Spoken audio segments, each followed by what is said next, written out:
Morning students, how are you? Fine, thanks dear children. Welcome to RPS online classes. प्यारे बच्चों, अभी हम लोग स्टैंडर्ड 7th का हिंदी रोली चैप्टर 14 पढ़ेंगे। मुंशी प्रेमचंद्र जी द्वारा रचित कहानी पूस की रात। पाठ का क्या नाम है प्यारे बच्चों? पूस की रात। आप सभी अपने सामने किताब कॉपी निकाल लें और पढ़ें।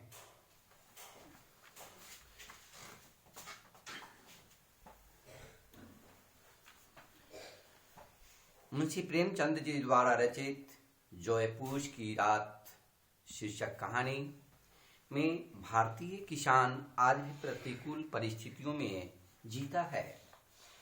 वह स्वयं को सदा कर्ज और प्रकृति की प्रतिकूलताओं से घिरा रहता है, फिर भी वह हताश और निराश नहीं होता, सदा मुस्कुराता रहता है। प्यारे बच्चों, इस कहानी में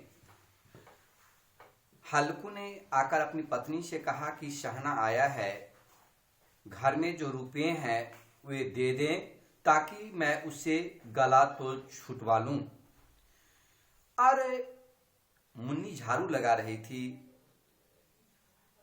पीछे घूमकर देखी, पूछे घूमकर बोली, 3 ही रुपए हैं, दे दोगे तो कंबल कहां से आएगा? घर में 3 रुपए हैं, यदि इसे दे देंगे तो कंबल कहां से आ पाएगा? माघ पूस की रात खेत में कैसे कटेगी? उससे कदो फसल पर रुपए दे देंगे, अभी नहीं है। फसल कटेंगे तो पैसे दे देंगे, अभी नहीं है। हल्कू एक क्षण अनिश्चित दशा में खड़ा रहा। पूस सिर पर आ गया। बिना कंबल के खेत में रात को किसी तरह नहीं सोया जा सकता है, मगर जो शहना मानेगा नहीं, यहीं पे बैठा रहेगा, चाहे जाड़े में मरेंगे पर बला तो सिर से टल जाएगी, महाजन तो समाप्त हो जाएगा।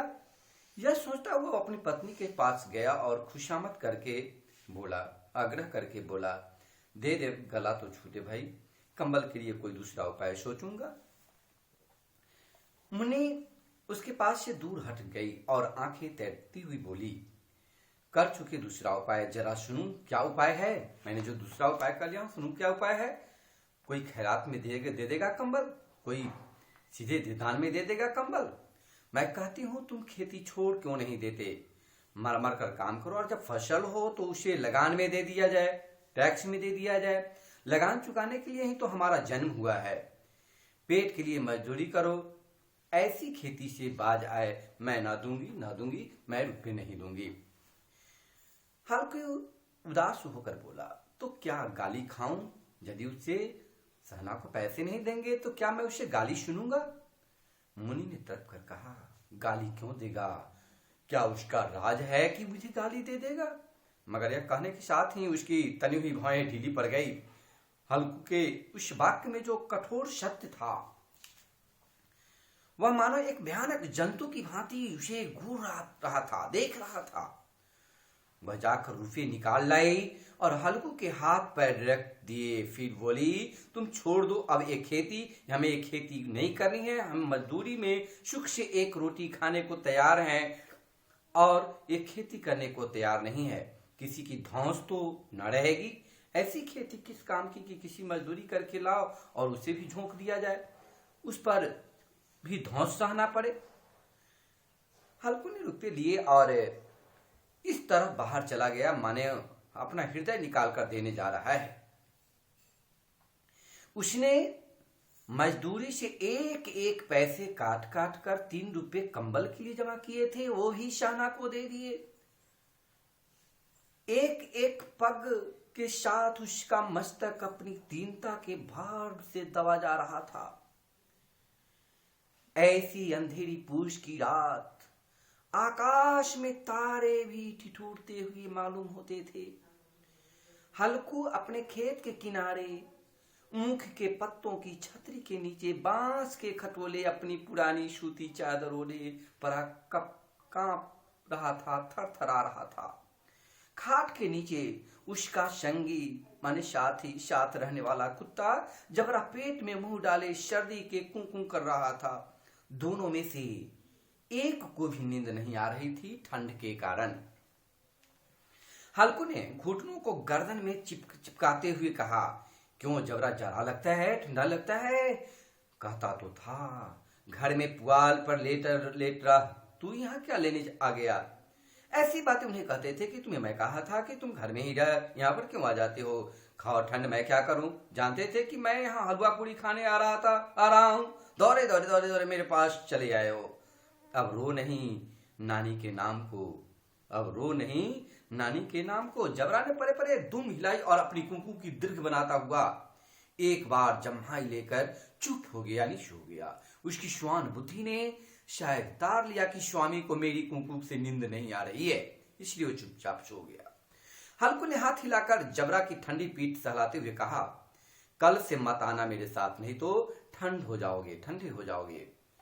यह पछुआ न जाने कहां से बर्फ लिए आ रही है, किसी तरह बस रात कट जाए, यह खेती का मजा है। और एक एक भाग्यवान ऐसे परे हैं जिनके पास जारा जाए तो गर्मी से घबराए भागे। मोटे गद्दे, लिफाफ, कंबल तकदीर की खूबी है। मजदूरी हम करें, मजा दूसरे लुटे। प्यारे बच्चों, इसी पर कहा है कि गरीबी हाल क्या जाने अमीरी भोगने वाले, मजा मखमल को क्या जाने जमीन पर लेटने वाले। मजदूरी हम करें, मजा दूसरे लुटे। आज वही है, कमाए लंगोटी वाला, खाए धोती वाला। जबरा ने हल्कू के मुंह की ओर देखा।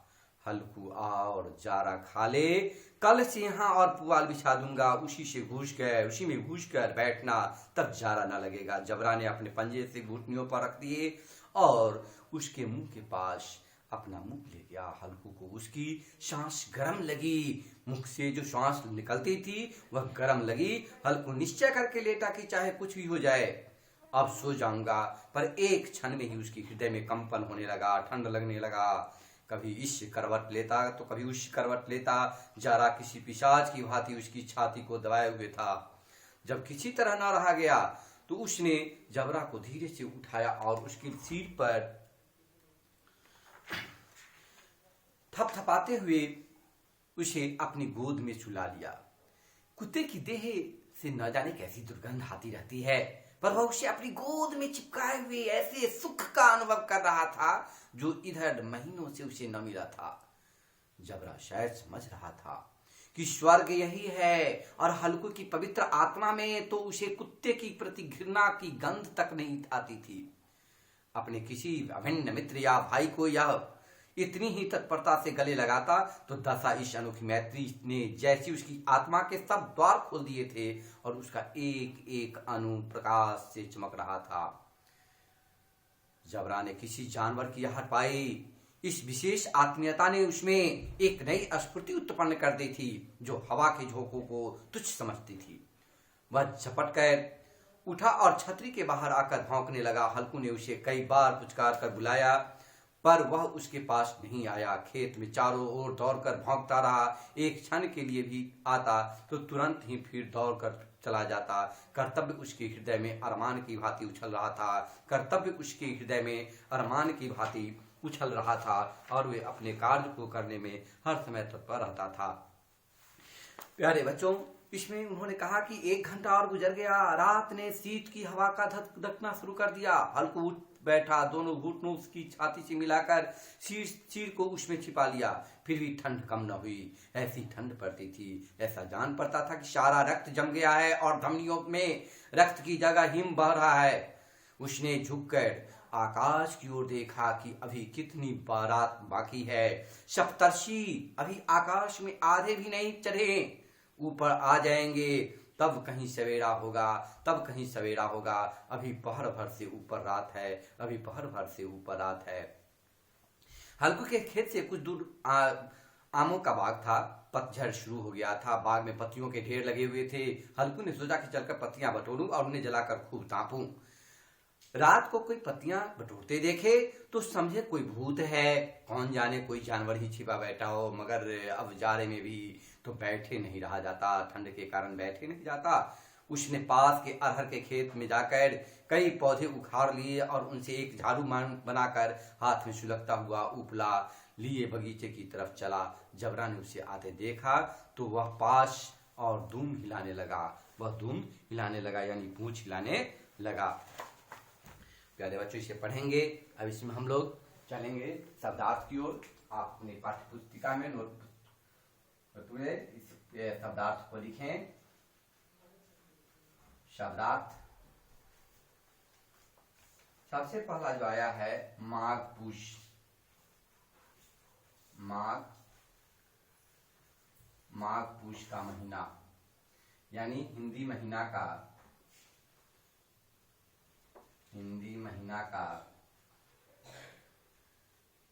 महीना माघ और पौष होता है। माघ और पौष।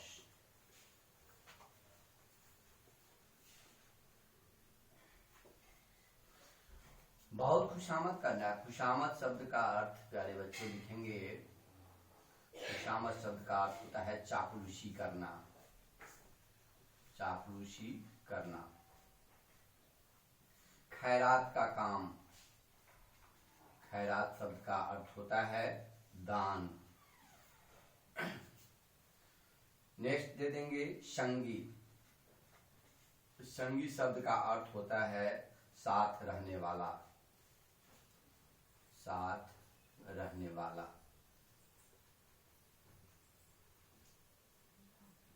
श्वान। श्वान माने होता है कुत्ता। श्वान माने क्या होता है? कुत्ता। लगान। लगान शब्द का अर्थ होता है भूकर। भूकर, भूमि का कर, या इसको राजस्व कहते हैं। राजस्व। पिशाच। भूत पिशाच निकट नहीं आवे, जो कहते हैं पिशाच।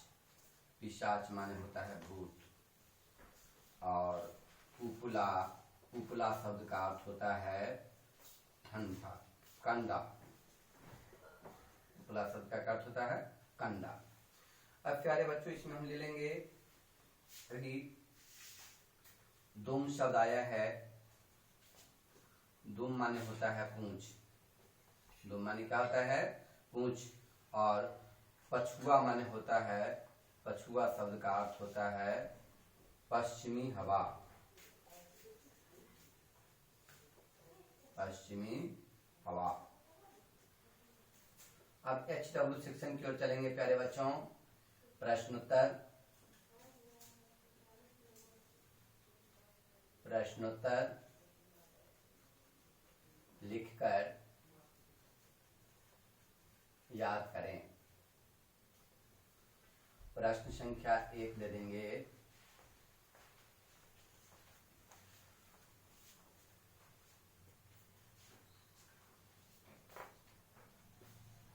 हल्कू के पास शहना क्यों आया था? हल्कू के पास शहना क्यों आया था? प्रश्न संख्या 2 दे देंगे। पूष की रात। पूष की रात कैसी होती है? पूष की रात कैसी होती है? क्वेश्चन नंबर 3 दे देंगे। मुन्नी पैसे देने से क्यों मना कर रही थी?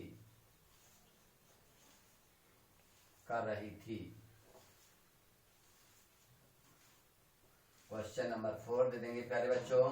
मुन्नी कौन थी? मुन्नी कौन थी? और क्वेश्चन नंबर 5, हल्कू के पास कितने रुपए थे? कितने रुपए थे? तो प्यारे बच्चों, इसको पढ़ेंगे, पढ़कर दिए गए शब्दार्थ और प्रश्नोत्तर को लिखकर याद कर लेंगे और अपने ग्रुप्स में डालेंगे। थैंक्स प्यारे बच्चों, बाय।